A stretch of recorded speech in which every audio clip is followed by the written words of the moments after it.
എട്ടാമത് എയ്ഡ്സ്ഫോർഡ് തീർത്ഥാടനം മെയ് 31 ശനിയാഴ്ച നടക്കും.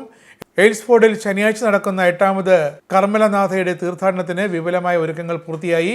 കർമ്മലനാഥയുടെ സന്നിധിയിലേക്ക് ഗ്രേറ്റ് ബ്രിട്ടൻ സീറോ മലബാർ രൂപതയുടെ ആഭിമുഖ്യത്തിൽ നടത്തുന്ന തീർത്ഥാടനം ബ്രിട്ടനിലെ ക്രൈസ്തവ വിശ്വാസികളുടെയും മരിയ ഭക്തന്മാരുടെയും ആത്മീയ സംഗമ വേദിയാകും. രൂപതാധ്യക്ഷൻ മാർ ജോസഫ് സ്രാമ്പിക്കൽ തീർത്ഥാടനത്തിന് നേതൃത്വം നൽകും.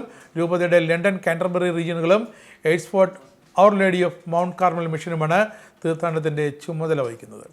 മെയ് 31 ശനിയാഴ്ച രാവിലെ 11 മണിക്ക് കൊടിയേറ്റ് നേർച്ചക്കാഴ്ചകളുടെ സ്വീകരണം. തുടർന്ന് 11:15 എയ്ഡ്സ്ഫോർഡിലെ പ്രശസ്തമായ ജപമാലാരാമത്തിലൂടെ വിമൻസ് ഫോറത്തിൻ്റെ നേതൃത്വത്തിൽ കർമ്മല മാതാവിൻ്റെ രൂപവും വഹിച്ചുകൊണ്ടുള്ള കൊന്തപ്രദക്ഷിണം നടക്കും.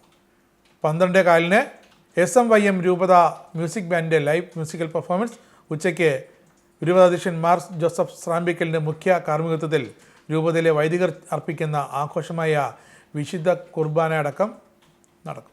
തീർത്ഥാടനത്തിനനുബന്ധിച്ച് തിരുനാൾ പ്രതിനിധിയാക്കുന്നതിനും നേർച്ചക്കാഴ്ചകൾ സമർപ്പിക്കുന്നതിനും കഴുന്ന് മുടി എന്നിവ എഴുന്നള്ളിക്കുന്നതിനും അടിമ വയ്ക്കുന്നതിനും സൗകര്യങ്ങൾ ഏർപ്പെടുത്തിയതായി പിൽഗ്രിമേജ് കോർഡിനേറ്റർ ഫാദർ ഷിനോജ് കളരിക്കൽ അറിയിച്ചു.